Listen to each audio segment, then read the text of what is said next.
Dentro de casa, cansado do mesmo, e aconteceu bem dessa vez. Eu quis sair, tudo lá fora atraía com brilho, e eu fugi. Depois dos portões sonhei, do mundo eu era rei. Podia escrever algo novo usando somente minhas mãos. Os sonhos que almejei, as coisas que desejei, o que toquei, alcancei, possuí, me entreguei à ilusão. Mas sei que eu me perdi, tentando me encontrar. Foi tão profundo que o poço mais fundo não tem mais lugar pra ti. Eu percebi, nada ganhei. Os que amei, eu perdi, eu soltei, eu deixei para trás. Mas se eu tentar, se eu voltar, será que ainda há lugar? Eu posso retomar minha direção. Depois dos portões eu vi o erro que cometi, o que conquistei, posso ver escorrendo por entre minhas mãos. Os muros em construção pra mim eram proteção. Busquei liberdade, encontrei o perigo, hoje sou solidão. Hoje eu sou solidão. Voltarei para casa, essa é a solução. Vou andar, vou correr em sua direção. Eu cansei da odisseia movida A presunção. num instante eu avisto o Pai se aproximar. Já não sei se é perdão, mas preciso tentar. Eu me lanço aos seus pés e começo a clamar. Nem sei como vou falar, não sei se vais me aceitar. Pai, eu me humilho, me torno teu servo, me deixa voltar.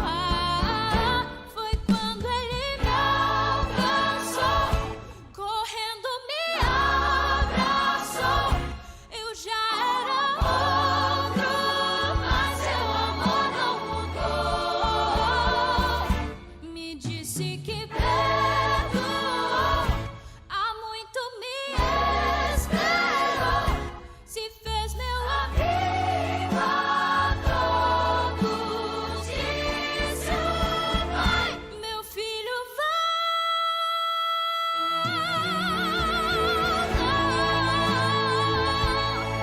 Meu filho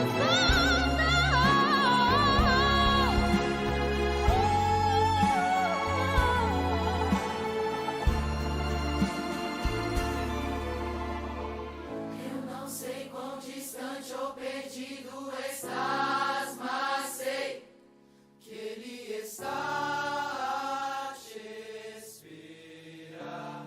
Eu sei que, mesmo que faltem forças e longe sem ti, o Pai de amor te encontra, vida nova, enfim.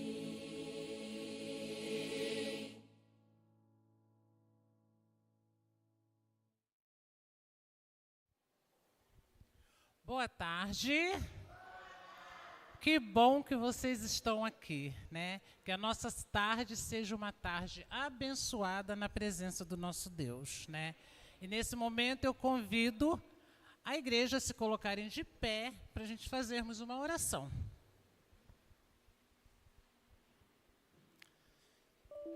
Oremos. Pai amado, Pai querido, que habita nas alturas dos céus, Muito obrigado, Pai, por esse sábado maravilhoso, onde o Senhor reservou para que nós estivéssemos em sua presença. Por favor, Senhor, que tudo que venha a ser feito, falado aqui, seja para a honra e glória do seu nome. Por favor, Senhor, venha-se com aqueles irmãos que ainda estão a caminho e com aqueles também que não puderam estar presentes. O Senhor sabe a necessidade de cada um. Mas nesse momento eu te peço, Pai, que o Senhor permaneça conosco durante todo esse restante de sábado. É o que já te peço, já te agradecemos, em nome, por amor de Jesus. Amém.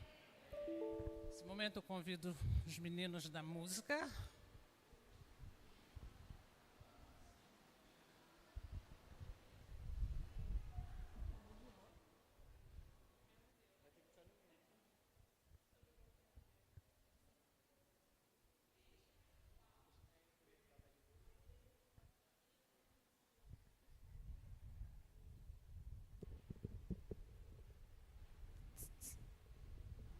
Boa tarde.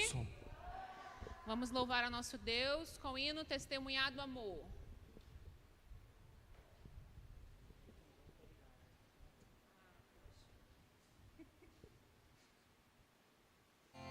As cores do arco-íris,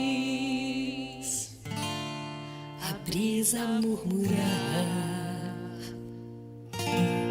o olhar apaixonado de alguém que está aprendendo a amar. As palavras de uma história, as estrelas a brilhar. Deus criou o mundo todo para testemunhar.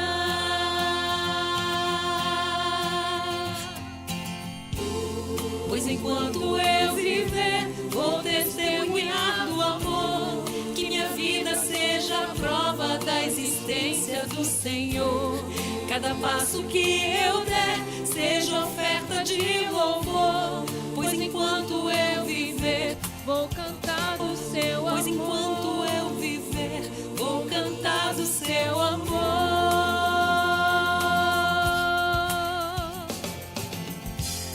As montanhas e os vales, os rios e os mares,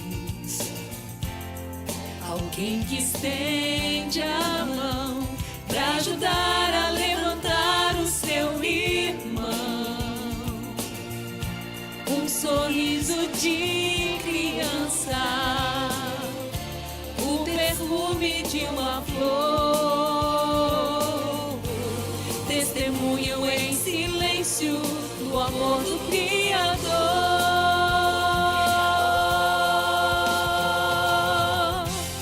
Pois enquanto eu viver, vou testemunhar do amor, que minha vida seja a prova da existência do Senhor. Cada passo que eu der seja oferta de louvor, pois enquanto eu viver, vou cantar, vou falar do seu amor. Vou testemunhar do amor, que minha vida seja a prova da existência do Senhor. Cada passo que eu der seja oferta de louvor, pois enquanto eu viver, vou cantar do seu amor. Pois enquanto eu viver, vou testemunhar do amor, que minha vida seja a prova da existência do Senhor. Cada passo que eu der seja oferta de louvor, pois enquanto eu viver, vou cantar do seu amor. Pois enquanto eu viver, vou testemunhar do amor, que minha vida seja a prova da existência do Senhor.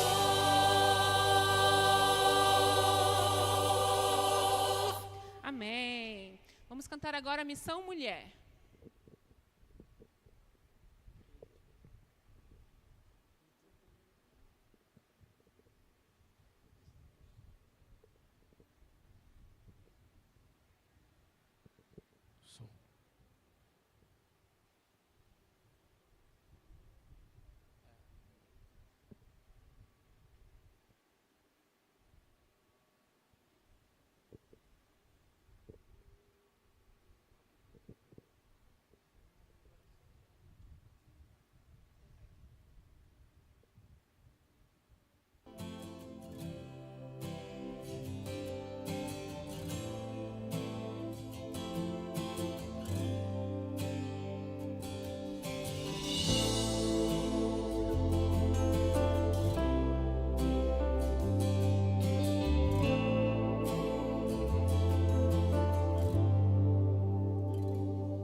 No espelho então descubro quem eu sou.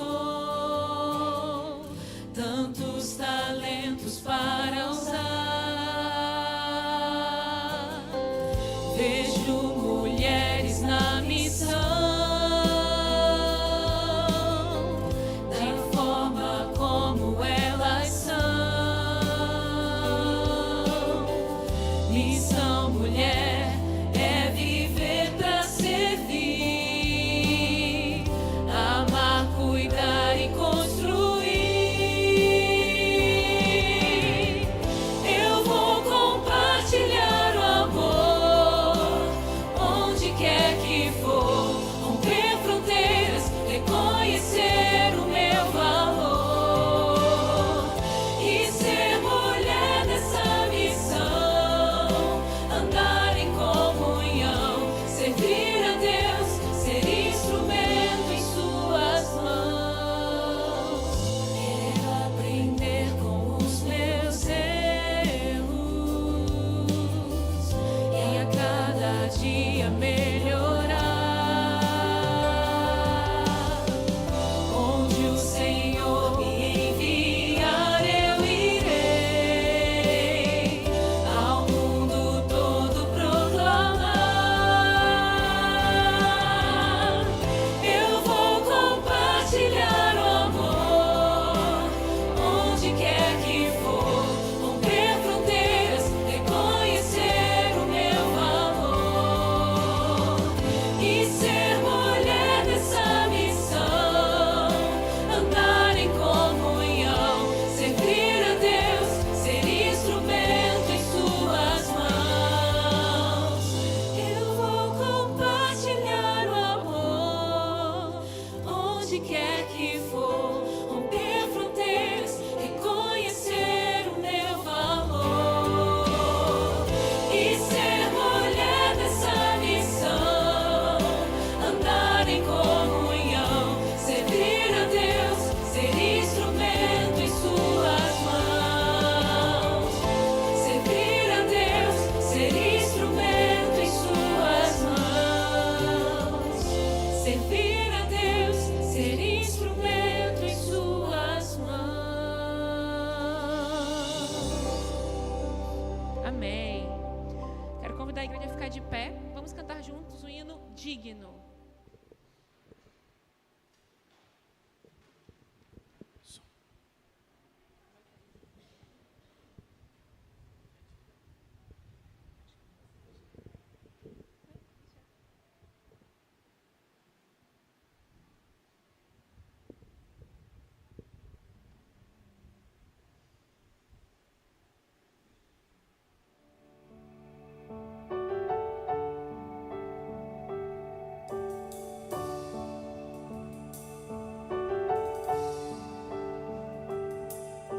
Logo estaremos num lindo lugar,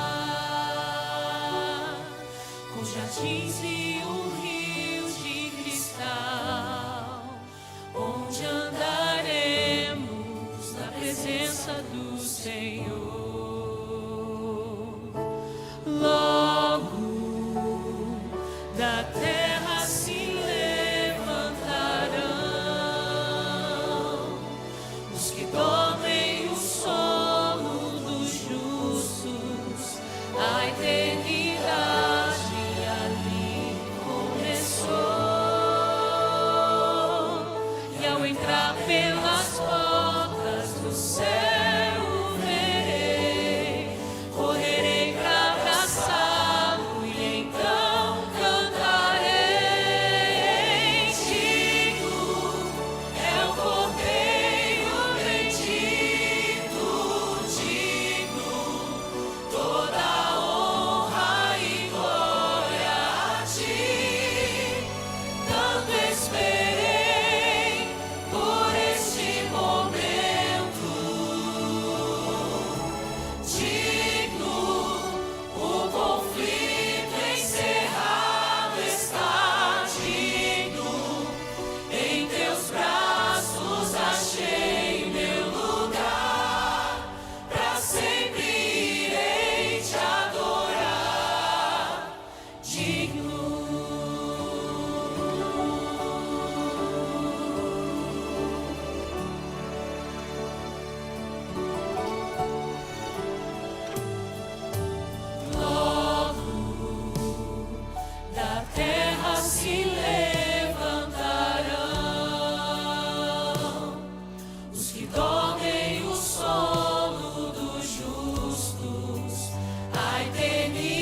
Vamos orar mais uma vez?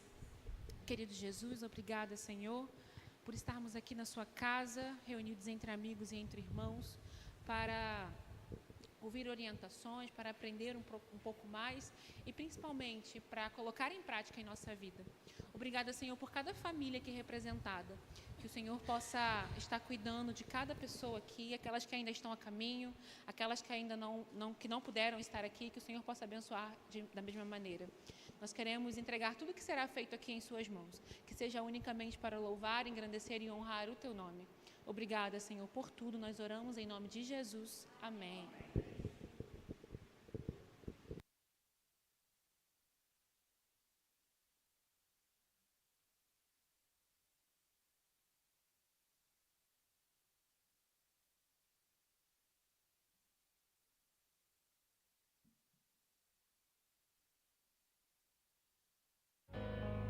Mais de 66 mil casos de câncer de mama no Brasil no último ano.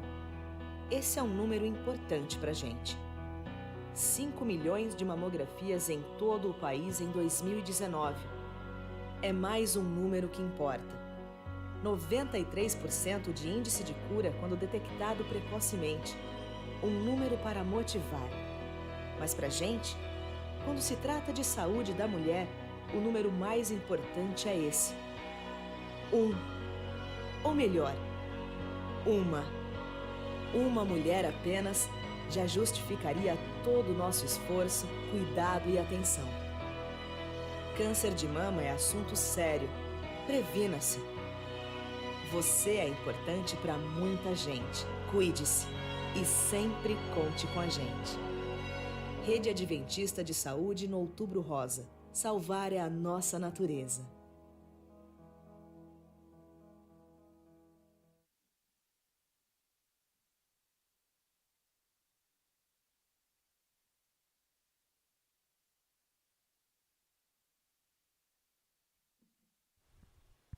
Doutora Marta, né, vai falar com a gente mais um pouquinho sobre esse vídeo, né, que nós vimos agora. E agora chegou o momento do nosso sorteio. Quem gosta de ganhar presente, vamos lá. Aqui.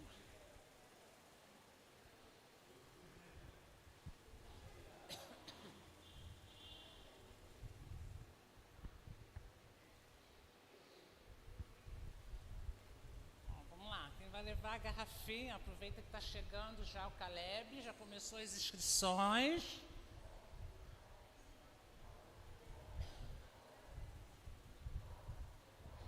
Número 31. Ninguém? Passa, Andrew.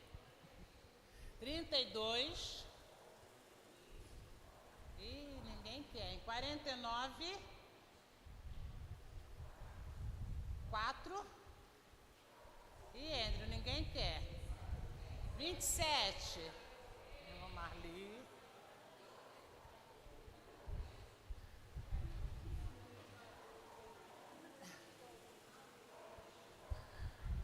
48.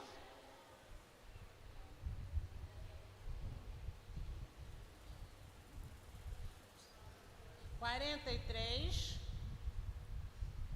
Marta.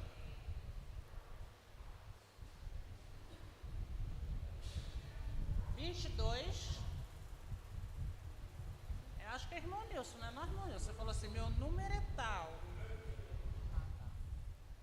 8. É o seu? Deixa eu dar esse aqui, ó, para você. 39. Ninguém. 26. Ninguém quer ganhar presente. 7. Eita. O que você quer? Quer o cremezinho, né? Todo mundo gosta do creme, né?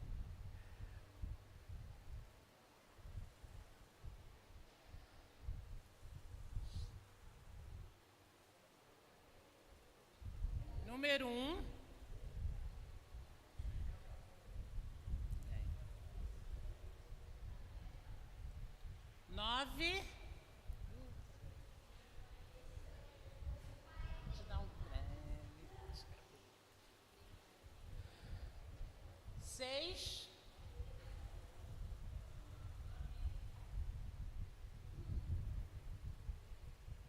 17.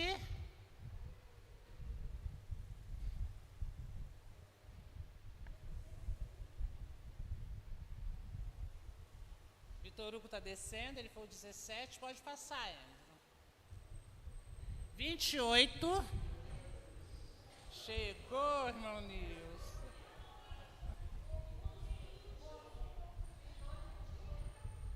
Tem 2? Vem então, já que tem 2.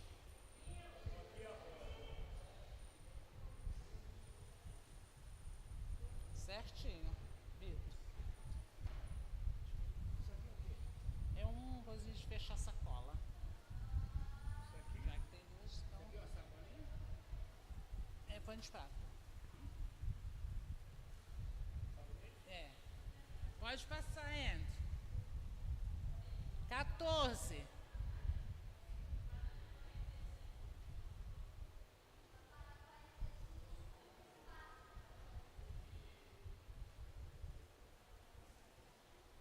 Isso aqui é desfechar a sacola. Desfechar a sacola. 41.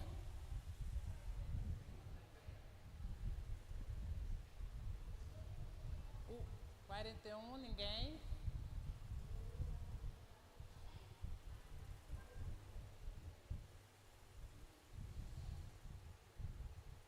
Número 11.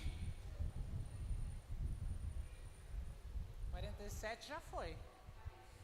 Já. Vem. Só falta um, Andrew, só mais um. Número 3.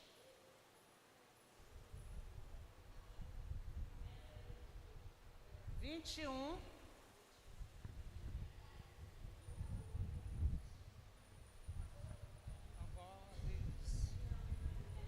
Fora quem não ganhou, vamos aguardar para o dia 15, que nós temos mais.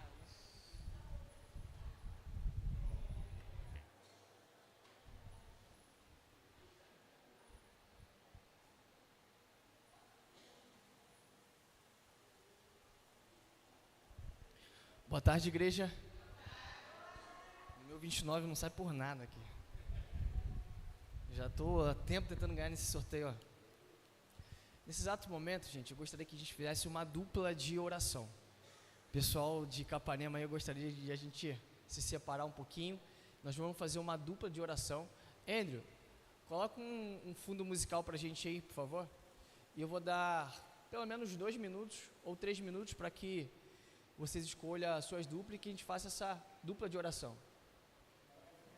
Ó, não quero ver ninguém sozinho, hein? Da última vez eu fui lá em cima buscar a oração também. Ó, já tem uma dupla formada aqui. Nilson. Miguel lá, ó. Ou aqui o irmão aqui, ó, o nosso irmão paulista.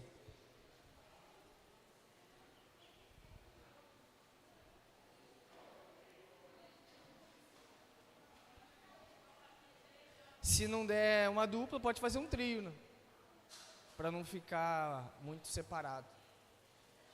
E vocês aqui na frente? Vocês vão fazer vocês dois? Tá bom. Então, nesse exato momento, vocês podem orar pelos sonhos, pelos projetos, por algum pedido especial, por alguma luta espiritual. Esse é o momento de vocês conhecer também uns aos outros. E de Deus falar ao coração de vocês.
Deus Espírito Santo, como é bom chegar na tua casa, Pai, e ver os teus filhos e as tuas filhas diante de ti, Senhor. Como é bom, Pai, escutar na sua casa orações de formas conjuntas, Pai, orando uns pelos outros.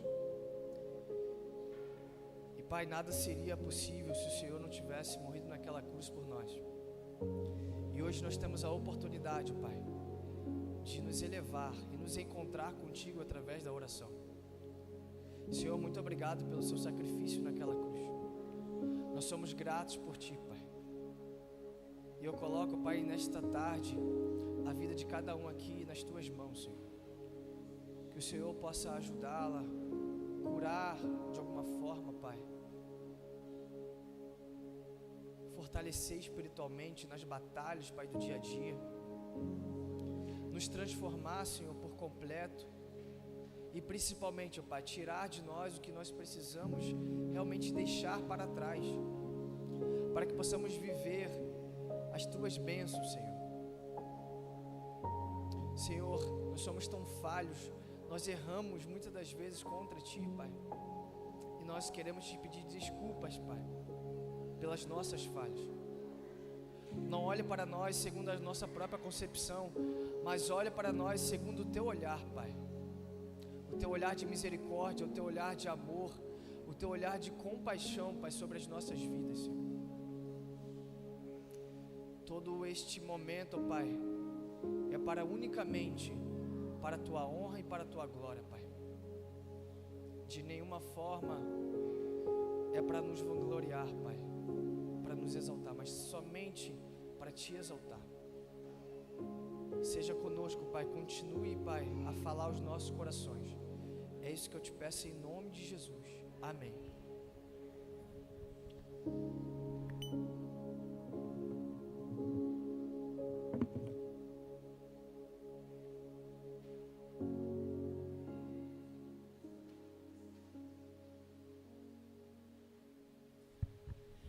Nesse momento agora eu convido a doutora Marta, né, que está com os próximos momento.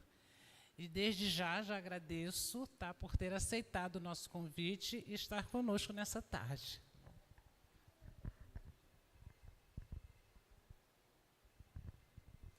Boa tarde a todos. Não, precisa não, vai passar lá as imagens, né? Eu agradeço o convite, né, que a Rayane e sua mãe fizeram para a gente estar aqui com vocês hoje. Eu vou apresentar aqui algumas informações, mas eu gostaria também de ter a participação de todos, né? Que a gente possa tirar dúvidas. Eu acho que o mais importante é isso, é a gente ter a participação de todos para tirar dúvidas, né? Alguns mitos, folclores que às vezes existem na cabecinha de cada um de vocês aqui, tá? Então eu me ponho à disposição depois também para tirar essas dúvidas. Bom, estamos aí no Outubro Rosa, né? A maioria das mulheres aqui de blusinha rosa, eu estou de vestido rosa, não é minha cor favorita não, mas a gente faz aquele sacrifício pela causa, né? Pela campanha, né? Então, a gente está aqui para falar um pouco de câncer de mama, o que vocês precisam saber sobre o assunto, né? Eu já sou formada, já vai para 41 anos, é uma vida, né? Muito tempo, 41 anos de formada, fiz a minha especialização na área de ginecologia e mastologia na UFRJ, e já vi nesses 41 anos muita coisa mudar dentro da patologia do câncer de mama. Eu vivi uma época, né, nos meus primeiros, vamos dizer assim, 15 anos, mais ou menos, de formada, em que o câncer de mama, quando diagnosticado, e muitas vezes a gente levava o paciente para a cirurgia, sem saber ainda o que era. Aquela imagem na mamografia, que não era a melhor imagem na época, hoje nós temos a mamografia digital, imagens muito melhores, né, do que eu tinha no início da minha especialidade. Levávamos a paciente para a cirurgia porque víamos imagem estranha. Tínhamos que ir atrás daquele nódulo, que quando o paciente já vinha, na maioria das vezes já era um nódulo palpável. E antes da paciente para a cirurgia, imagine você, se fosse você, mulher, ir para o centro cirúrgico e eu ter que falar para ela, olha, a gente não sabe o que é. O patologista vai estar na cirurgia e pode ser que você saia do centro cirúrgico sem a sua mama. Já pensou? Eu imagino como não era fácil. Hoje, tudo mudou em relação ao câncer de mama. Hoje nós temos diversos recursos e abordagens que a gente pode fazer. Mas, infelizmente, o câncer de mama ainda é o câncer que mais acomete as mulheres no Brasil e no mundo, né? No Brasil é o câncer mais comum nas mulheres e a previsão para esse período de 2025, que nós chegamos a cerca de 73.610 novos casos. É muita coisa. E a região aqui no Brasil, onde isso mais acontece, é a nossa região sudeste. Rio, São Paulo, Minas, é onde temos o maior número de casos de câncer de mama. Então, é um fator, é um dado que deve ser de alerta para todas as mulheres. E nós vamos depois entender um pouco por quê. Por que que na região sudeste é tão mais comum? Além de ser uma região que seja a mais populosa, né, a gente tem outros fatores também. Vamos ver. Mudou. Aqui tem uma imagem que é mais ou menos o símbolo do que seria a mama feminina, né? A mama da mulher mais nova, que a gente chama às vezes, talvez alguma das mulheres aqui já tenham escutado o termo, a sua mama é densa. O que seria essa mama densa? É que ela tem bastante glândula ainda, muita glândula mamária. Isso é comum, mais comum nas mulheres mais jovens. Aquela área ali vermelhinha do centro, né, a gente tem como se fosse uma árvore, né? Ela vem com aquela parte mais larguinha do fundo, que são a área onde é produzido o leite materno até, e tem os ductos que vão como um canalzinho até o mamilo, aquela ponta da mama, né? Aquela extremidade externa da mama. A mama densa é porque tem bastante dessa glândula. Por trás dela tem bastante também entremeado ali um pouco de tecido gorduroso, e aqueles vasinhos verdinhos que a gente chama ali são os vasos linfáticos, que drenam aquela área da mama para a axila. E o que isso é muito importante quando a gente pensa na parte cirúrgica. Então, a anatomia da mama é isso. Com a mulher mais nova, a mama é mais densa, tem maior presença dessas glândulas, e com o avançar da idade, passada a menopausa, vai acontecendo o que a gente chama de substituição gordurosa. A mama deixa de ser tão densa, tende a ser mais flácida, perde também um pouco a sustentação, então a mama fica mais gordurosa, menos densa. E existe uma relação entre densidade mamária e câncer de mama.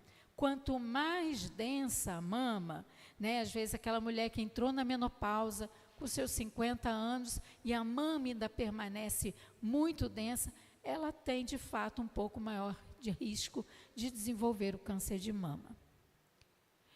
Aqui a gente tem a imagem da famosa mamografia. A gente vai falar agora aqui um pouquinho sobre os métodos de diagnóstico, os exames de imagem. Quem aqui já fez mamografia?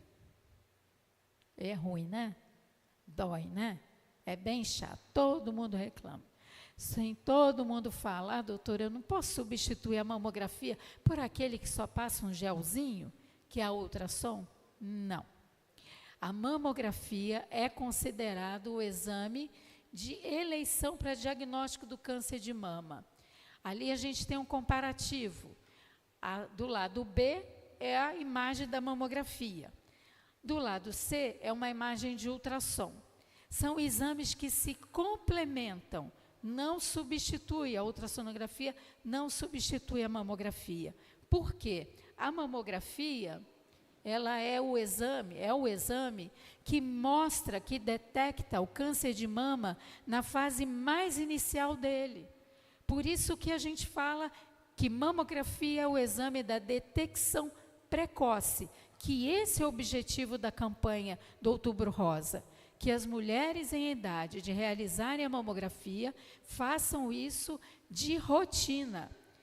Qual é a rotina da mamografia? E com que idade eu devo começar a fazer a mamografia?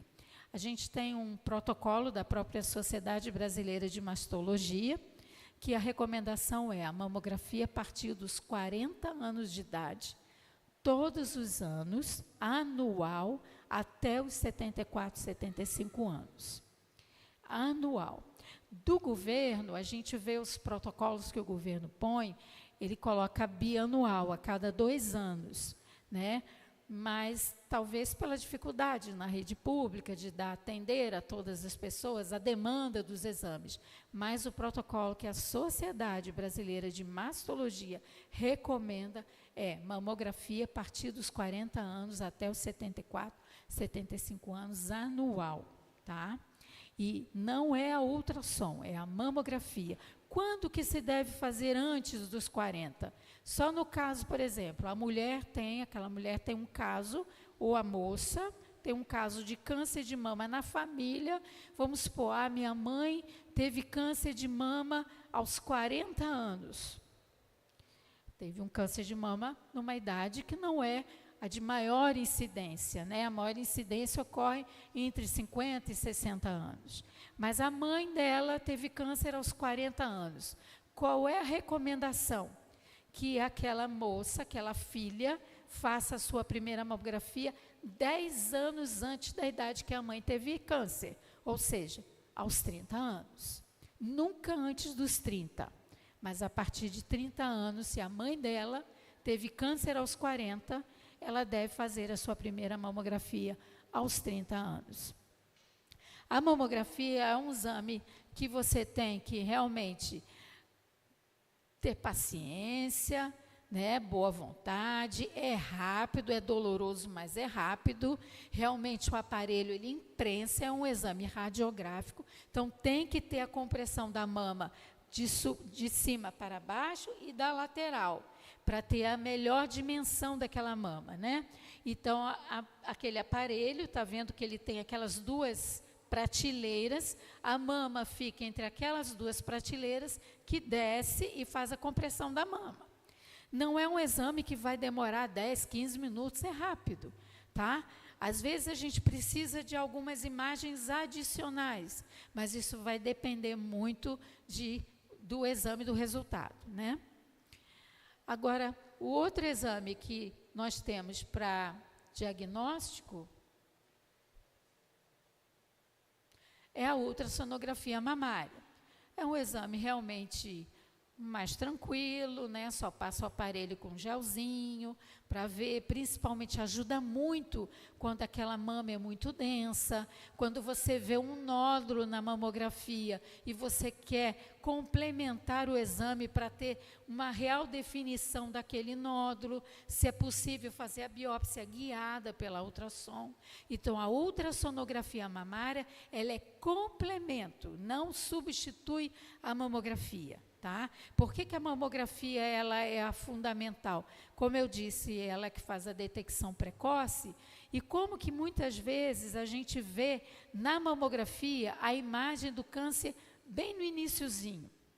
É comum na mamografia aparecer calcificação. Algumas já devem ter visto nos seus laudos de mamografia, assim, presença de calcificações bilaterais. Mas existe um tipo de calcificação que elas estão assim, grupadinhas, de tamanhos meio diferentes, que é como se você olhasse para o céu e visse aquela constelação de estrelas. Já viu aquela constelaçãozinha de Órion, né? Que é aquelas estrelinhas agrupadinhas, uma é maior do que a outra. Assim é no câncer de mama mais comum, que é o ductal infiltrante. Ele é o tipo de câncer mais comum de mama. E ele muitas vezes ele se expressa, ele se apresenta na mamografia como essas calcificações e que precisam ser investigadas. Que na maioria das vezes, quando a gente faz ali uma biópsia dessas calcificações, vem às vezes ou uma imagem de uma lesão pré-maligna ou um câncer bem no iniciozinho, que a gente chama de in situ, ou às vezes já tem alguma infiltração ali, já é infiltrante. Mas aí vai sempre mostrar uma fase inicial em que uma cirurgia vai resolver bem tranquilamente aquele caso. A ultrassom, ela já vai mostrar para a gente nódulos sólidos, mostra cisto, porque aquilo que tem líquido dentro, o cisto é uma cápsulazinha com líquido dentro. A ultrassom é ótima para mostrar cisto. Cisto não se vê muito bem na mamografia, o que é líquido, tá? E existe um outro exame que não é da rotina, que se chama ressonância magnética. Não é doloroso fazer ressonância magnética, mas é um exame bem desconfortável pela posição que a mulher fica, né? De bruços, as mamas entram num espaço ali como se fossem uns buracos, né? Vamos dizer assim, em que as mamas ficam ali colocadas.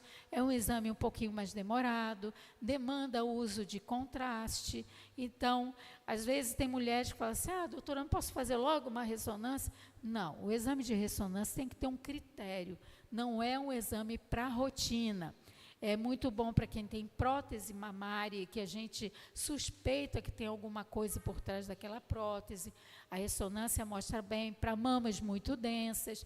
Então, tem casos específicos em que se indica fazer a ressonância magnética mamária. O autoexame das mamas, tem pessoas que acham que o autoexame das mamas ele serve como um substituto para ir no médico ou fazer exame de imagem. Não, o autoexame das mamas é um complemento. É muito importante até para o seu autoconhecimento, para você palpar suas mamas.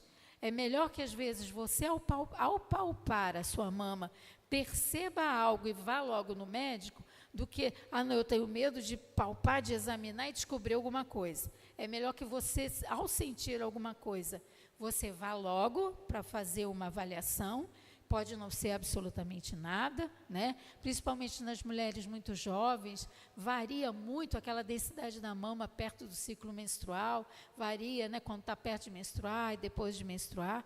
Por isso que até a recomendação de fazer o autoexame das mamas deve ser feito 7 dias após a menstruação, para aquelas mulheres que menstruam, ou você escolher uma data no mês que seja sempre naquele dia do mês, ou aquele períodozinho do mês que você vai examinar para aquelas mulheres que não menstruam mais, ou seja, aquelas mulheres que estão na menopausa e tal, ou que já tiraram o seu útero e não menstruam mais. Então, o autoexame da mama é importante, não é difícil. Você teria que elevar o seu braço para palpar sua mama como se estivesse dedilhando o piano e palpar também, inclusive, na axila, colocando o seu braço por trás da cabeça, você faz esse exame, mesma coisa, levanta esse braço, com a mão direita você vai palpar a mão esquerda. Então, até na hora do banho, ou deitada na hora que você for dormir, você pode fazer esse autoexame, que é importante sim, mas lembre-se, não substitui nenhum exame de imagem, tá? Antes de falar dos fatores de risco, eu gostaria de falar também sobre técnicas de biópsia, técnicas de cirurgia, né? Hoje em dia a gente tem as biópsias que o paciente não vai mais, é muito raro o paciente passar por aquilo que eu contei no início da minha carreira, que ia para centro cirúrgico sem saber se ia sair com a mama ou sem a mama, né? Hoje em dia não, a gente... Na grande maioria das vezes, com raras exceções, a paciente já vai para o centro cirúrgico sabendo se se trata de um câncer de mama ou não. Quando não é câncer, nódulo, a gente não opera nódulo benigno, tá? A menos que seja um nódulo benigno muito grande, que foi biopsiado, a gente viu que é benigno, e ele é muito grande e fica esteticamente feio, né? Aquela mulher que passa a mão, sente aquele caroço duro ali, e muitas vezes é benigno, que é um fibroadenoma, que é um nódulo fibroso, do mesmo jeito que tem mioma no útero, tem fibroadenoma na mama, então é um nódulo fibroso. Mas para a cirurgia mesmo de câncer de mama, a mulher ela já vai para o centro cirúrgico, sabendo se é um câncer, que tipo de câncer é. Então, nós temos as biópsias, que são biópsias guiadas por exames de imagem ou guiado pela ultrassom, que se torna mais simples, mais fácil. Pode ser a biópsia guiada pela mamografia, que é a biópsia por estereotaxia, e tem a biópsia que é muito menos frequente, guiada pela ressonância, quando é um nódulo visto apenas pela ressonância. Não é comum, mas pode acontecer. A mulher, quando faz essa biópsia, a gente, além de saber se é um câncer ou não, a gente tem que saber como é que ele é. Por exemplo, eu posso chegar e dizer, eu sou Marta. Mas como que a Marta é? A Marta é baixinha, tem olhos claros, tem cabelo liso, é assim e tal. Da mesma forma, a gente hoje tem essas características do câncer de mama. Tá, não é simplesmente um câncer de mama. Eu tenho que saber que tipo é, qual é o comportamento dele, se ele tem receptores de hormônio. A gente tem que saber todos esses detalhes e hoje a gente tem isso através da imunohistoquímica. É uma avaliação complementar à avaliação de patologia. Tá? Então, a patologia, a gente tirou uns fragmentozinhos, essa biópsia muitas vezes é uma biópsia a vácuo, faz uma anestesia, vamos supor que está com um caroço aqui, faz uma anestesiazinha ali local, e aí a médica que faz o procedimento, guiada pelo exame de imagem, vai com uma pistolinha e vai tirar uns pedacinhos daquilo ali. E aquilo vai para exame de patologia. E além do exame de patologia, tem esse de imunohistoquímica, que vai descrever a identidade, as características daquele câncer. Que tipo é? E isso é uma informação muito importante para o oncologista depois, que vai acompanhar o seu câncer, que vai dizer se você precisa de quimioterapia, do que você vai precisar, do tratamento que você faz, que a gente vai tomar, a gente precisa saber todas essas características daquele câncer. Então, a situação hoje é mais completa, vamos dizer assim, para o benefício das mulheres, não é para o mal, não. É só pelo bem-estar de cada uma das mulheres, para saber quem se beneficia ou não de uma quimioterapia, tá? Em termos de cirurgia, hoje as técnicas evoluíram muito. No passado, era mesmo que fosse um tumor desse tamaninho, ou desse tamanho, era tirar a mama por completo e esvaziar todos os gânglios da axila. E quando a gente faz isso que a gente chama de esvaziamento da axila, não sei se vocês já conviveram com alguém que fez esse tipo de procedimento, a tendência é o braço ficar totalmente inchado, faz o que a gente chama de linfedema. Então, é ruim, né? Porque fica aquele braço inchado, pesado, tem que fazer fisioterapia para evitar que aquilo aconteça. Então, hoje, nós temos técnicas cirúrgicas, graças ao Dr. Umberto Veronese, que é um médico italiano, que ele fez estudos comprovando que não há necessidade de uma cirurgia tão radical, salvo em situações em que o paciente chega com câncer já no estágio muito avançado. Mas, do contrário, a cirurgia ela é conservadora. Eu tenho pacientes que a gente opera, que você olha a cirurgia, a cicatriz, parece que tirou uma coisinha da pele, quase não aparece nada. Você nem imagina que aquela mulher teve um câncer de mama. A gente faz as suturas todas como se fosse da cirurgia plástica. E, dependendo da situação, muitas vezes o cirurgião plástico entra na cirurgia. E isso também é uma vitória das sociedades, né, de ginecologia, de mastologia, fazer com que o governo dê para a mulher, mesmo nos serviços públicos, o direito a ter reconstrução mamária, a presença de cirurgião plástico nas cirurgias de câncer de mama. Então, as cirurgias hoje são conservadoras, a gente tira basicamente a área do tumor, com uma áreazinha boa em volta, que a gente chama de margem de segurança, e para a axila não se faz mais o esvaziamento, como no passado, a gente tira o que a gente chama de linfonodo sentinela. Lembra aquela imagenzinha que eu mostrei no início da mama, que tinha aqueles vasozinhos verdinhos? Então, aqueles vasinhos verdinhos, que são os linfáticos, eles vão para o linfonodo sentinela, que é o gângliozinho aqui da axila, que primeiro drena aquela mama. Então, se o câncer, se as célulazinhas do câncer já tiverem saído da mama, para fora da mama, e atingido a axila, aquele linfonodo sentinela, que é o que está ali, de guardião ali na axila, ele já vai estar comprometido. Só que para esvaziar aquela axila, tirar todos os gânglios, mesmo que o sentinela esteja comprometido, que já tenha células de câncer nele, eu só posso esvaziar se eu tiver 3 comprometidos. Se eu tiver 3 ou mais comprometidos, eu tenho que realmente esvaziar. Não é o mais comum, graças a Deus. Hoje a gente consegue pegar, detectar, por conta desses exames de imagem, que melhoraram muito nas técnicas. Pegamos o câncer de mama em estágio mais inicial, sem estar cometendo axila, mas mesmo que isso aconteça, não é sempre necessário esvaziar essa axila. Quando a gente pega um câncer de mama, que a gente chama de localmente avançado, a gente vê isso mais no serviço público, né, infelizmente, mas a gente tem isso também na rede privada. Eu trabalho no Hospital Silvestre há praticamente 40 anos. Lá a gente pega casos assim excepcionais, né? Teve um caso assim que me deixou bem tristinha, porque foi uma paciente que poderia ser minha filha, com 36 anos, uma jovem que desde os 17 anos tinha insuficiência renal, teve que fazer o transplante renal aos 23 anos, usando imunossupressor, que é obrigatório, né, para toda pessoa que faz o transplante. Isso provavelmente fez com que se manifestasse nela um câncer de mama de uma forma assim tão precoce. No atendimento que ela teve antes de me procurar, alguém deixou isso passar desapercebido. Quando ela veio para mim, já era um tumor bem palpável, axila comprometida, 36 anos, usando imunossupressor.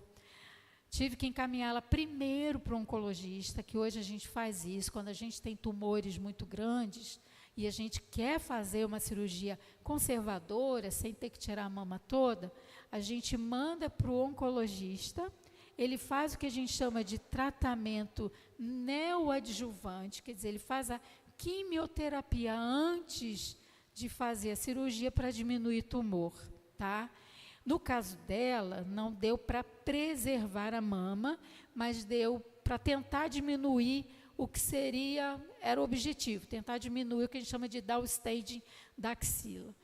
Mas não deu.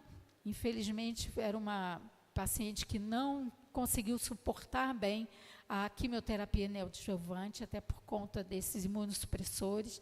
Tive que tirar a mama toda, esvaziar a axila. Graças a Deus, ela não fez tanto linfedema. Pude, mais recentemente, reconstruir a mama dela.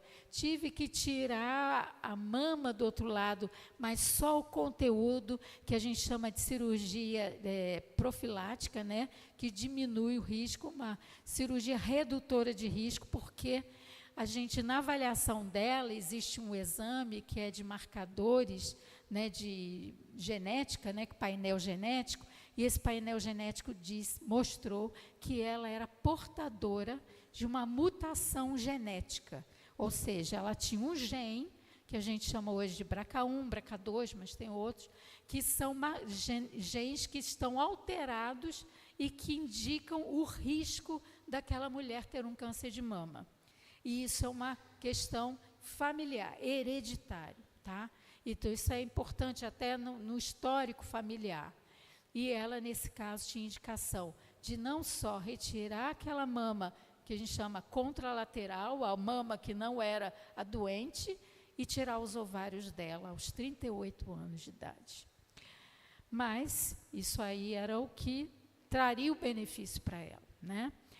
E tem casos que às vezes chega numa situação que você fica sem saber nem o que fazer. Muito triste, mas tem casos mais tristes. Mas isso não se justifica. Por isso, essa campanha do Outubro Rosa não justifica a mulher chegar nesse ponto.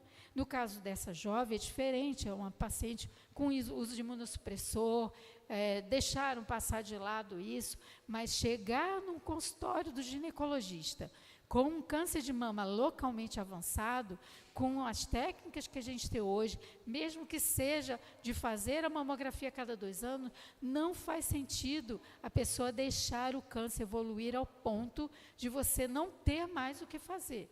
É terrível uma situação dessa, tá? E é bom que eu vejo homens aqui na igreja aqui no momento. Por quê? O câncer de mama acomete os homens também, tá? Esse ano, no início do ano, eu operei, é raro, eu operei um câncer de mama num homem, um senhor, tá? E para o homem não tem jeito, é tirar a mama toda, tá? Então, os homens têm que prestar atenção também. Qualquer nodulação, qualquer irregularidade que apareça na sua glândula mamária, é uma coisa que tem que chamar atenção e procurar também o mastologista para avaliação. No caso, o homem com nódulo de mama tem que marcar consulta com o mastologista. Não é clínico, não, que clínico não sabe examinar mama, tá? E outra coisa que a gente tem que saber também, que é uma informação importante, é que o homem, o pai que teve um câncer de mama, o risco da filha é maior de ter câncer do que tivesse sido a mãe. É engraçado isso, né?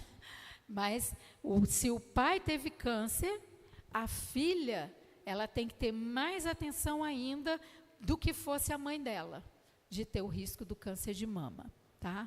Então, as cirurgias hoje são bem mais tranquilas, pós-operatório, o paciente normalmente vai embora no dia seguinte, daí ela vai fazer depois acompanhamento com o oncologista para saber qual é o melhor tratamento que vai seguir. Com a cirurgia conservadora, a gente é indicado sempre a radioterapia.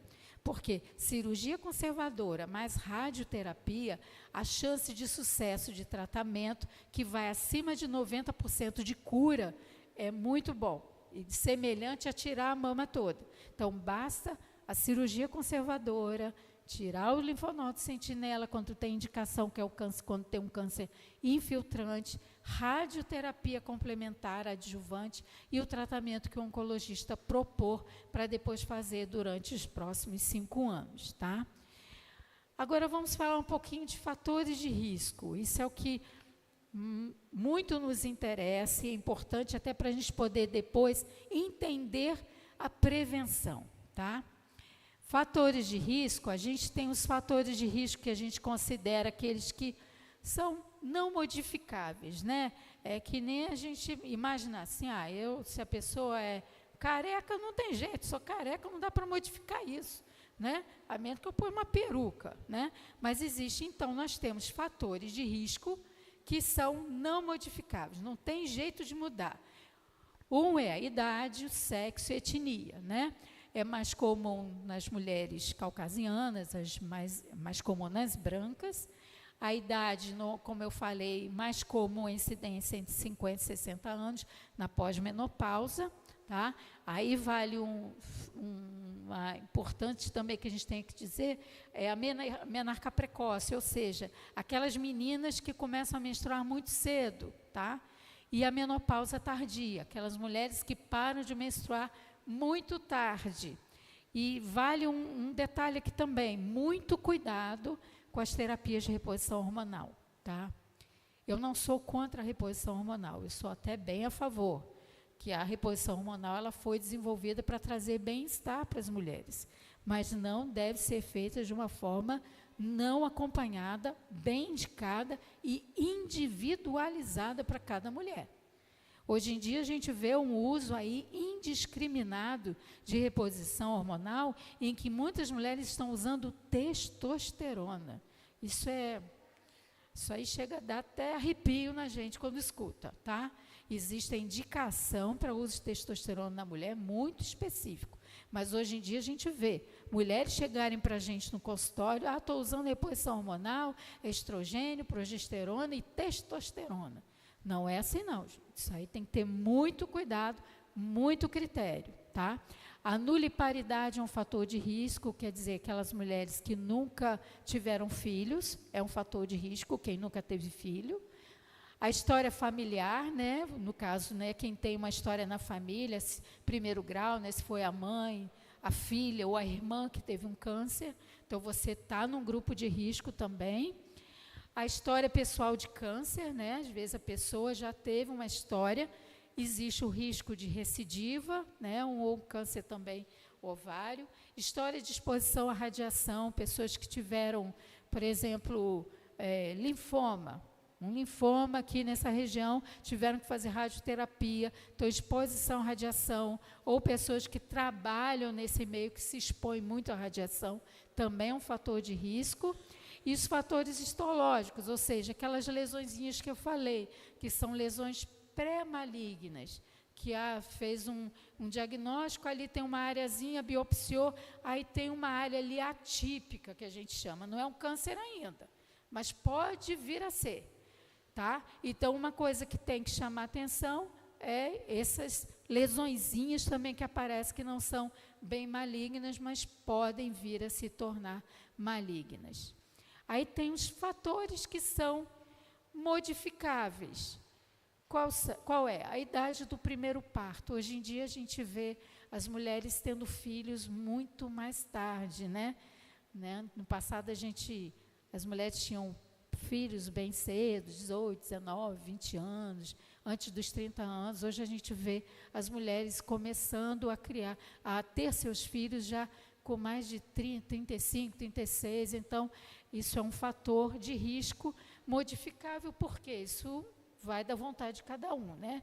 Então, não é uma coisa que eu possa interferir, mas é um fator modificável. Paridade, né? Quanto mais filhos tem, menor o risco.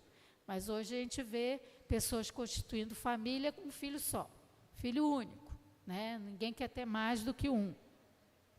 A gente entende, né? Nos dias de hoje não permitem muito que você tenha muitos filhos, condição financeira está difícil para todo mundo.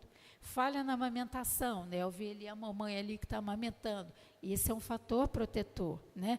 Muitas mulheres não amamentam mais, ou amamentam muito pouco, né, pela própria imposição no mercado de trabalho, né?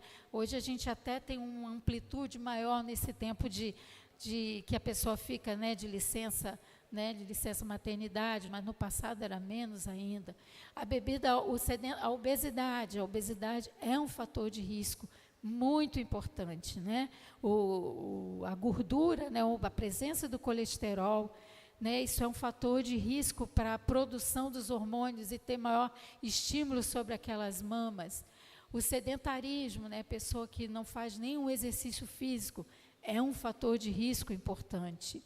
A bebida alcoólica também é considerado fator de risco, o tabagismo e a terapia hormonal combinada, como eu já havia falado, tá?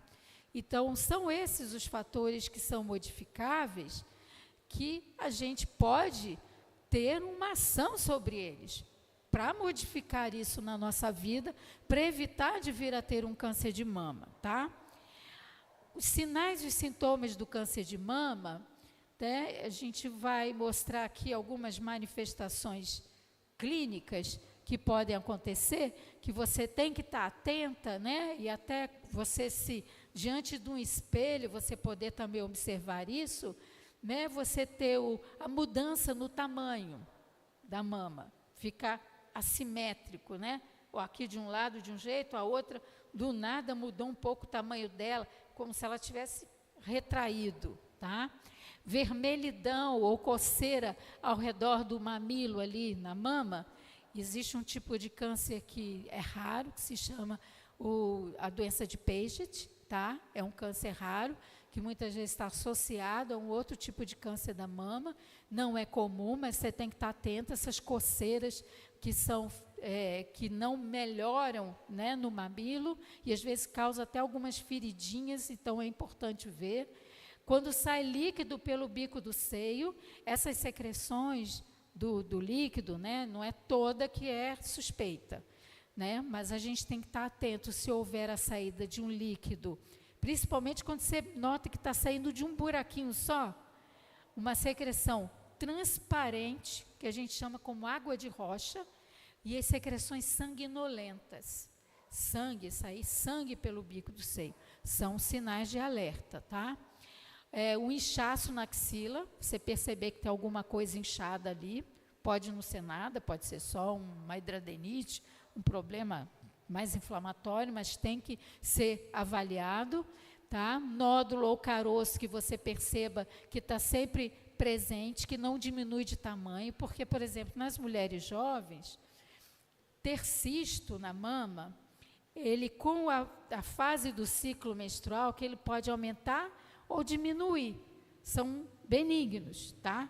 Mas se você percebe um nódulo, um tumor ali, que ele não muda de tamanho, ou cresce, muito pelo contrário, ele não diminui, aumenta, diminui, ele está ali mantendo o mesmo tamanho, ou crescendo, mesmo mudando no ciclo menstrual, tem que observar afundamento da mama, ou seja, retraiu alguma coisa.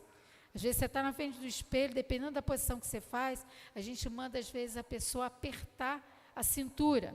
Aperta a sua cintura, aí você vai ver que retrai alguma coisa. É um fator, é um sinal que chama atenção. A inversão súbita do mamilo, tem mulheres que têm aquele bico do seio naturalmente invertido já de muitos anos na vida dela. Mas se você, do nada, aquele bico do seio, ele inverteu, é importante avaliar. Pode ter algum tumor, algum nódulo que está ali por trás, puxando, retraindo aquele bico do seio, tá?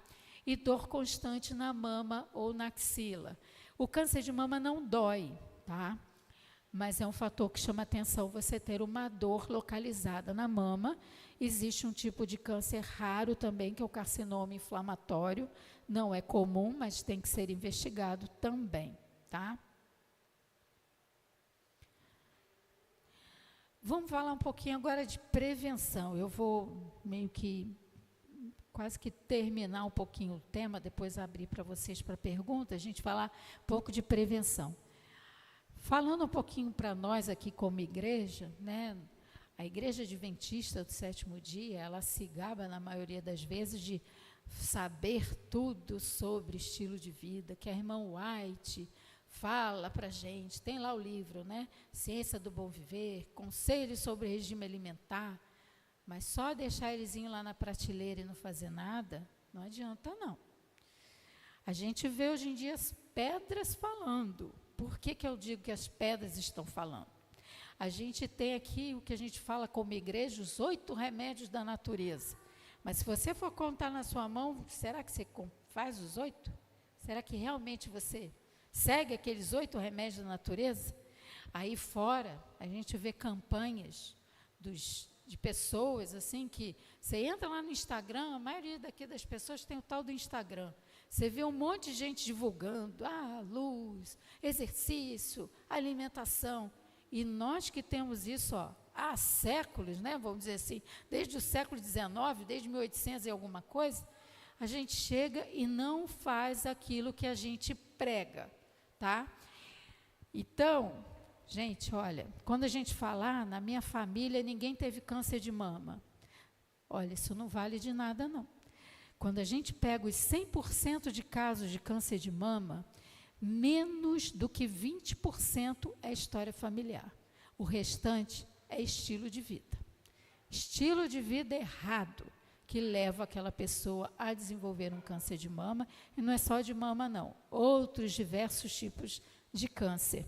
Hoje, nos congressos que a gente vai, seja até nas doenças benignas, que a gente vê muito hoje nas meninas, endometriose, ovário policístico, no final das palestras, seja câncer, seja o que for, toda palavra de ordem no final, para levar para casa, é exercício físico e dieta saudável. Essa é a conclusão final, da melhor coisa para o tratamento. Eu tenho meu filho é nutricionista, meu filho caçula é nutricionista, e minha nora, a esposa dele, também é nutricionista. E ela adora trabalhar a saúde feminina. principalmente para aquelas mulheres que são tentantes, aquelas que querem engravidar, ou que estão grávidas, ou que têm ovário policístico, né, infertilidade, menopausa.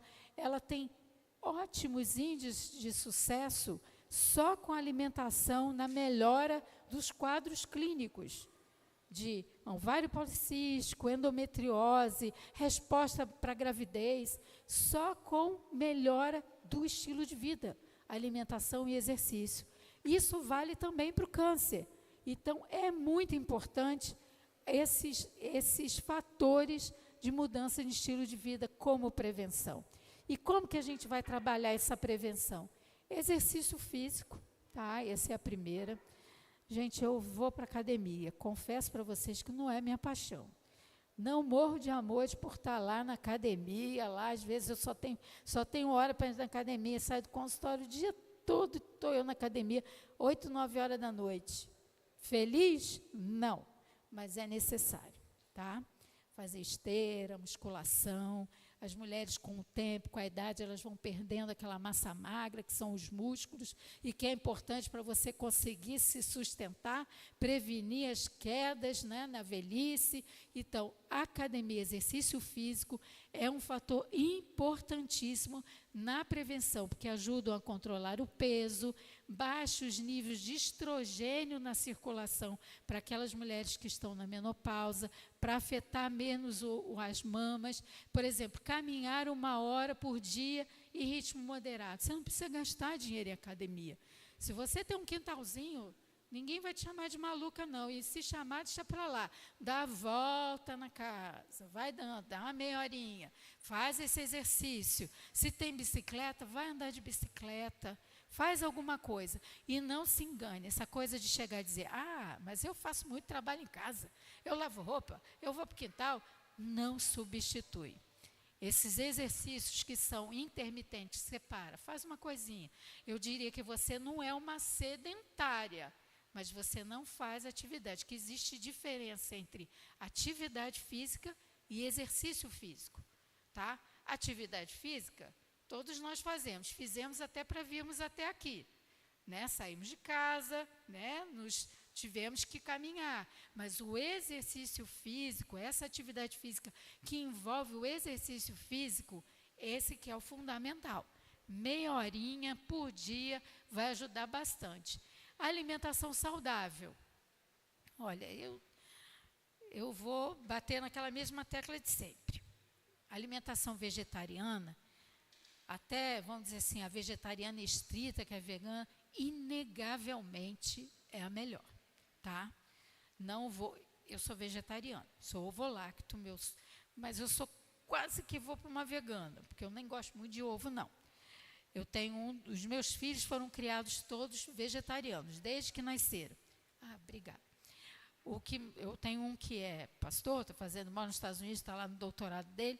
Ele e a família, até os menininhos, ele tem um menininho de 8 meses, um de 4 anos e um de 8 anos. Todos vegetarianos estritos, veganos, vamos dizer assim, né, como popularmente a gente chama. Ninguém tem doença, todo mundo é muito saudável. Então, não tem que discutir isso. As pedras aí fora já falam isso. É comprovado cientificamente que uma alimentação baseada nas plantas é a melhor, é a mais saudável. Ali está um exemplo, por exemplo, a carne grelhada, né, uma carne defumada, né, o brasileiro adora um churrasco, né? Quando você coloca uma carne para grelhar, ela, só com a ação do calor, ela desenvolve ali o que a gente chama de aminas heterocíclicas. Elas são ativadas e são altamente cancerígenas. Altamente cancerígenas. Até a fumaça faz mal. Por isso que em cirurgia a gente costuma até usar máscara por causa da fumaça do que a gente usa no bisturi elétrico. Aquilo é cancerígeno. Então, quando a gente fala hoje em dia, não sei quem já ouviu falar que tem a Segunda Sem Carne. Alguém já ouviu falar dessa campanha? Segunda-feira Sem Carne? É até um ex-Beatle, que é o Paul McCartney, que ele é vegetariano, ele é vegano. Do grupo Beatles, do passado aí, né? É um dos poucos que está vivo. Ele desenvolveu essa campanha, Segunda-feira Sem Carne, que para pelo menos toda segunda-feira a pessoa não comesse carne nenhuma, fizesse uma dieta vegetariana. Na ideia dele, ele achou que a pessoa fazendo isso, ela ia gostar da ideia, ia se acostumar e passasse a evitar a carne. Aí a pessoa pensa, mas o que adianta um dia só sem comer carne? A ciência mostra, existe um livro muito interessante para quem quiser ler, que se chama Comer para Não Morrer, né? Que é de um médico nos Estados Unidos, e ele mostra que quando a pessoa fica um dia sem comer carne, essas tais aminas heterocíclicas, elas vai dosar aquilo na urina, elas somem por completo, se você não comer carne naquele dia. Mas se a pessoa, você comer todo dia aquilo ali, a carne grelhada, porque é o músculo, né? Você está comendo uma carne de um animal, é músculo. Quando aquilo queima, é submetido ao calor, grelhado, no churrasco principalmente, aquele bife ali na chapa, você está só ingerindo substância cancerígena para você. Então, é importante você ter essa consciência, diminuir ao máximo, e sem falar nos outros tipos de tumor. A gente está aqui falando de câncer de mama, mas eu poderia estar falando também do câncer de intestino, que também está cada vez acometendo mais pessoas. A carne vermelha, a carne no geral, ela é extremamente causadora de câncer.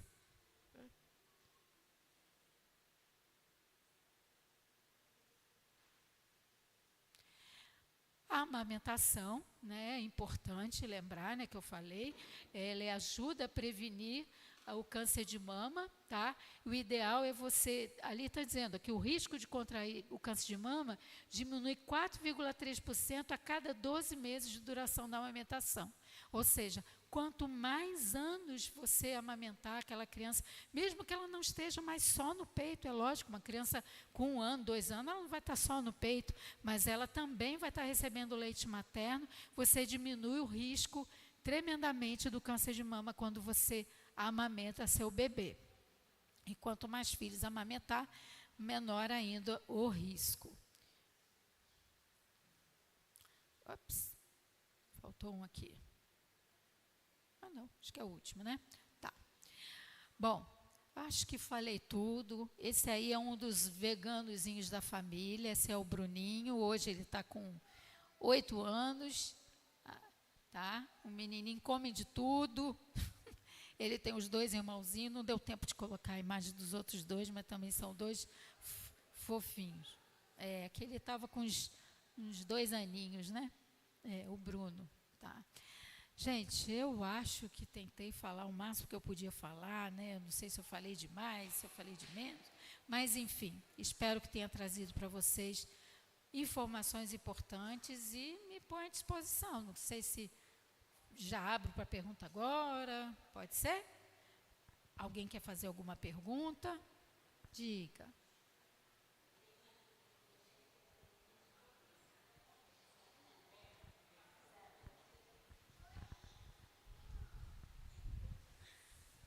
A minha nora, ela faleceu com 37 anos. O câncer dela foi no sangue. Então, eu gostaria de saber se as filhas dela correm risco de pegar o câncer, se tem algum, o que é que elas têm que fazer, qual o procedimento? Você sabe o que foi, qual foi o tipo de câncer? Uma leucemia? Leucemia? Existe a questão da hereditariedade, sim, tá? Para leucemia, esses tipos de câncer, né, hematológicos que a gente chama. Então, mas é só mesmo acompanhamento clínico, deixar na consciência das filhas que elas têm que sempre ter um clínico para cuidar. Toda mulher deveria ter um clínico, né? Que a gente tem o clínico para fazer avaliação no geral, né? E ter o ginecologista para fazer a saúde feminina. Passado os 60 anos, que a gente já chama, né, na terceira idade, né? Aí já entra mais para o geriatra e o ginecologista para fazer a saúde feminina. Não, então meninas assim pequenas não, mas se elas têm o pediatra vai estar acompanhando, vai estar fazendo exames, não precisa. Não, né? Não, tá? Então, Mas tá elas bom. têm que ter um pediatra acompanhando para qualquer alteração, né? Tirou uma grande dúvida. Tá, Obrigada, doutora. Tá bom? Nada.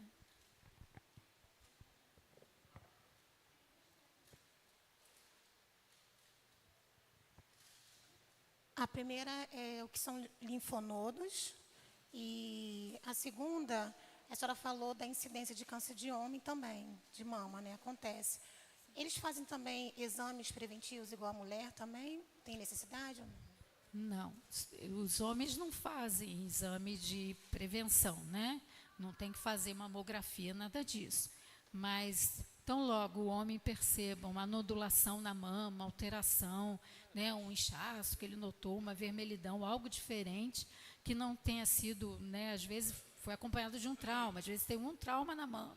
Tá? E existem casos também que nem sempre aquele aumento da mama masculina está relacionado ao câncer. Tem homens que fazem tratamento de câncer de próstata ou hiperplasia, que a gente chama de hiperplasia prostática, que não é ainda uma hiperplasia que é algo que tem uma chance de virar um câncer de próstata, então fazem alguns tratamentos hormonais que afetam a mama masculina, tá? Mas se o homem perceber um nódulo ali, alguma alteração, uma saída de secreção, tem que ser investigado, né? E o exame, no caso, muitas vezes o homem tem que fazer mamografia e ultrassom, mas para avaliação diagnóstica, não prevenção, de rotina como a mulher, né?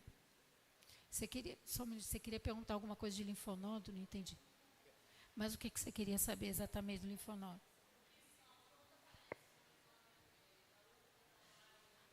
Os linfonodos eles aparecem como se fossem umas bolinhas, né? Na mamografia, é que eu não sei se na imagem que eu mostrei de mamografia aparece, mas quando você faz a radiografia mamária, quando pega essa incidência que te achata assim, ele vai mostrar o que a gente chama do oco axilar.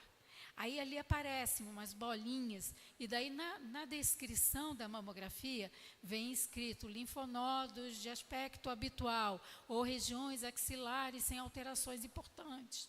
A ultrassom também mostra. Tem casos que tem linfonodo intramamário. Quando você vê na descrição da mamografia linfonodo intramamário, não se preocupe, né? Existe uma preocupação, acho que eu nem coloquei ali nas imagens, mas quando você pega a sua mamografia, a ultrassom e a ressonância mamária, existe uma classificação de categoria do exame.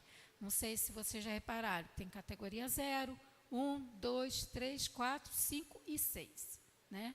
Então, quando você pega o 0, é que não quer dizer que seja câncer, não. É que tem alguma imagem ali que precisa ser complementado por um outro exame de imagem, tá? Ou se aparece o 0 na mamografia, exige a complementação da ultra. Categoria 1 é que não tem absolutamente nada, tá? Nem alteração benigna, tá? A categoria 2 é quando tem uma alteração benigna, um nódulo, que tem característica de benignidade, todas as características, ele é bem definidinho, não tem nada de imagem de suspeita. A categoria 3 é que é provavelmente benigno. Então, exige que você faça de 6 em 6 meses, para que fechado em torno de 2 anos, que você fez 6 em 6 meses e aquela imagem não modificou, não teve nenhuma alteração importante, se pode dizer que é um nódulo benigno. A 4 tem que ser biopsiado. Aquela imagem que foi classificada como categoria 4 tem que ser biopsiada, entendeu? A categoria 5 já é quando a gente sabe que tem uma imagem que é típica de câncer, né? Um nódulo que parece uma raiz, assim, que tem várias raízes, tem uma característica que chama atenção que é um câncer e tem que ser biopsiado.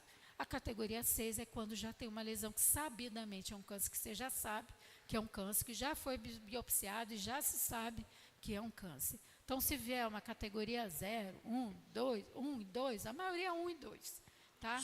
Não se preocupe, tá? Não fique agoniado, e às vezes até no laudo, o serviço que faz o exame coloca até embaixo a classificação toda, né? Aí a pessoa olha ali, acha que aquilo que está ali embaixo que se refere ao exame dela. Não, você tem que olhar em cima e ver conclusão. Categoria 2 ou categoria 1, tá? Então, para saber. E esse exame, e não queira você dar o diagnóstico do seu exame, não. Eu vejo muito paciente que faz o exame e peguei o exame e isso aqui, dois, não deve ser nada, não. Vou levar para o médico, não. Ele mesmo, a própria paciente, faz o diagnóstico dela. E às vezes vai quebrar a cara, porque às vezes não é bem assim. E é importante, outro detalhe, é muito importante que o mastologista ou o ginecologista, nem todo mundo tem acesso ao mastologista, que muitas vezes você vai no serviço, é o ginecologista que vê, o correto é que aquele ginecologista, se tem um exame ali alterado, encaminha aquela mulher para um mastologista ver, porque o mastologista, ele sabe ver a imagem. O exame de ultrassom é um exame dinâmico, quer dizer, o médico, ele está ali mexendo, ele está olhando, pode ser que ele tenha visto com cuidado ou não. Então, a margem de erro para ultrassom pode acontecer se a pessoa que fez o exame não fez com muito cuidado. Agora, a mamografia não é um exame dinâmico, é radiográfico. Aquele raio-x vai para a mão do mastologista, ele pode concordar ou não com o diagnóstico que está ali no resultado. Tem médicos mastologistas que têm uma experiência muito grande em exames de imagem e vai olhar e às vezes vai discordar. Por isso que é importante você pegar o seu resultado e levar para o médico ver, para que ele olhe e compare. Eu pego o exame, ponho lá no negatoscópio, que ele está com aquela luzinha, eu vou ver, eu vejo primeiro antes até de ver o laudo, para ver se vai depois conferir com o que eu vi, com o que o laudo está escrito. Às vezes acontece também de você pegar um exame e nem é do paciente. Por isso que você tem que, o médico tem que estar de olho atento. Mais uma pergunta? Doutora, boa tarde. Me tira uma dúvida. Eu tenho uma amiga que ela já está acima dos 50 anos. Ela fez uma mamografia praticamente há 2, 3 anos atrás e deu 5 caroços no seio dela. Sendo que quando ela foi levar o resultado, o médico passou para ela que aqueles caroços eram caroços de gordura e ela até hoje ela sente algumas dores. Isso pode ser um câncer de mama? Olha, tem o último exame dela tem o quê? 3 anos. 3 anos. E aí ela repetiu agora, é isso? Eu acho que ela não repetiu ainda. Agora, ela está com o exame de 2 anos atrás. E no de 2 anos atrás, mostrava agora ela que... está sentindo dores. Olha, existe o que a gente chama de lipoma, que é caroço, talvez alguém aqui tenha ou já teve, aqueles nódulos de gordura que aparecem às vezes nas costas, no braço, na mama pode ter também, que a gente chama lipoma intramamário, tá? Dá para ver na mamografia, é bem definido na ultrassom, que são nódulos de gordura dentro da mama, mas eu não posso afirmar sem ver o exame, tá? Então, o importante é que ela faça uma nova mamografia, ultrassom de mama, já que ela está com dor, para complementar, tá? O ultrassom é bem importante ter essa complementação, para saber se realmente é nódulo de gordura e a dor dela não tem nada a ver com isso, tá bom? Então, para poder associar, tem um exame novo. Não dá para confiar agora no resultado de um exame de 2 anos atrás, entendeu? Me tira outra dúvida. No caso, uma paciente, ela é jovem. E aí ela engravida, não sabe se tem um câncer ou não. E aí ela amamenta, mesmo sem saber se é prejudicial à criança ou não. Você disse ela não sabe. Ela não sabe. Mas se ela vinha ter um câncer mamário, um câncer de mama amamentando, isso, se prejudica? Isso. Não, de jeito nenhum, tá? Eu já peguei paciente que eu fiz o diagnóstico de câncer de mama com a mulher amamentando, e foi que é uma coisa assim que é complicado, porque você tem aquela mama de quem está amamentando, mama com áreas densas, né? Que às vezes que o pessoal chama, estou com leite empedrado. Quando você vai palpar, eu peguei uma vez uma esposa de um pastor, ela foi para uma rotina, e quando eu palpei a mama dela, eu senti aquele endurecimento e aquilo me chamou muito a atenção. Disse, não, isso não é leite. Na mesma hora, encaminhei ela para ultrassom e tinha um tumor. Uma paciente, ela estava com um tumor grande, precisou fazer quimioterapia antes de fazer a cirurgia, tá? Hoje ela está bem, graças a Deus, viva, mas é complicado, né? A gente pode também fazer diagnóstico do câncer de mama no início de uma gestação, é muito complicado, entendeu? Porque está ali aquela mama sendo estimulada o tempo todo pelos hormônios, né? Então, é bem complexo, viu? Bem complexo mesmo. Outra coisa que tem que ter bastante cuidado, hoje em dia a gente vê muitas mulheres fazendo cirurgia plástica de mama sem uma avaliação dessa mama antes da cirurgia plástica, entendeu? A mama de quem vai fazer uma plástica tem que ser muito bem avaliada com mamografia e ultrassom antes, para se ter certeza de que não tem um tumor ali naquela mama, entendeu? Para poder ir com segurança para a cirurgia plástica, tá? Mais alguma pergunta? Falei demais, né? Não? Tá bom. Obrigada aí pela atenção de todos. Aí espero ter ajudado e tirado as dúvidas aí, tá bom? Fica com Deus aí. Obrigada, tá?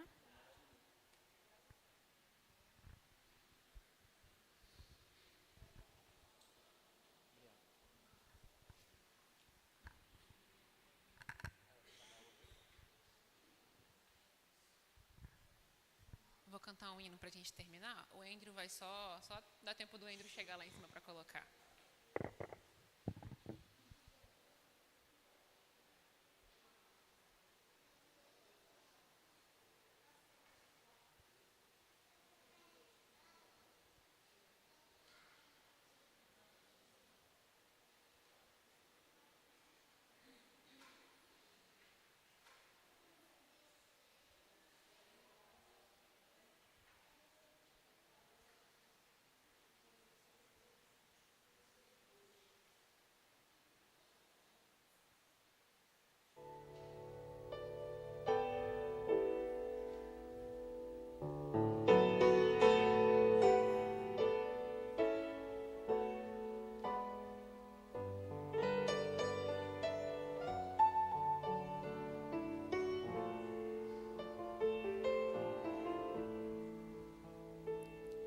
De todo o meu coração quero pedir que Deus possa vir morar em sua vida, que te guardes ao entrares ou saíres de qualquer lugar, proteja o que é teu, te faça crescer e prosperar, que seja o teu viver só do Senhor, que possas com tuas palavras falar de amor, mas eu peço pra Deus te guardar, preciso também te dizer, permita que Deus transforme o teu viver.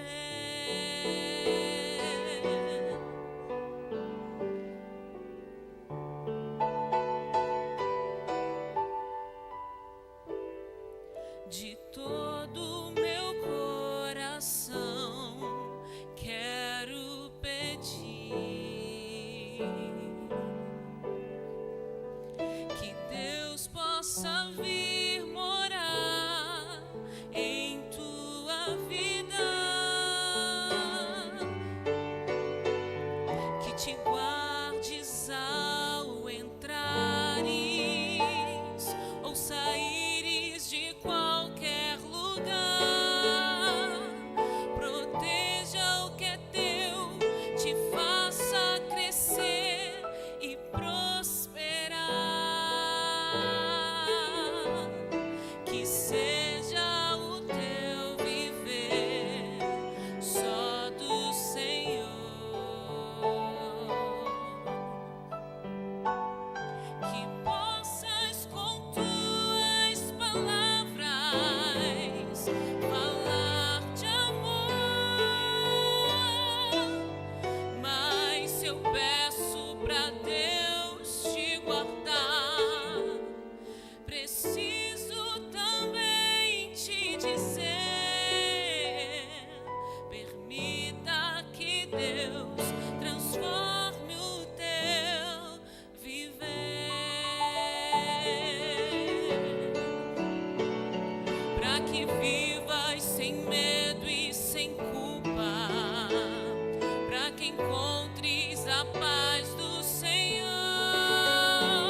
sem perder a esperança de ver Jesus voltar. Mas se eu peço pra Deus te guardar, preciso também te dizer: permita que Deus transforme o teu viver.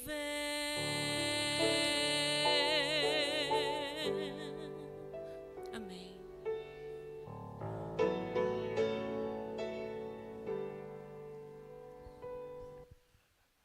Foi bom, não foi a nossa tarde? Maravilhosa. Queria convidar a Marta aqui à frente. Né? Em nome da nossa igreja, nós queremos entregar para você uma lembrancinha, tá bom? Que Deus possa estar te usando para você transformar vidas em todo mundo, né? E que nós também, a partir de hoje, possamos nos como é que fala? Nos prevenir, né? Fazendo o nosso autoexame, porque eu conto, né, para a igreja que eu sou prova viva de que o câncer descoberto no começo ele tem cura, né? Eu sou a prova de cura do câncer. Então, que nós possamos, a partir de hoje, né, estar mais preparadas para nos prevenir. Marta, muito obrigada. Nieta, deixa eu convidar aqui a irmã Nieta, que é minha associação. Vamos tirar uma foto aqui, nós três. Ó.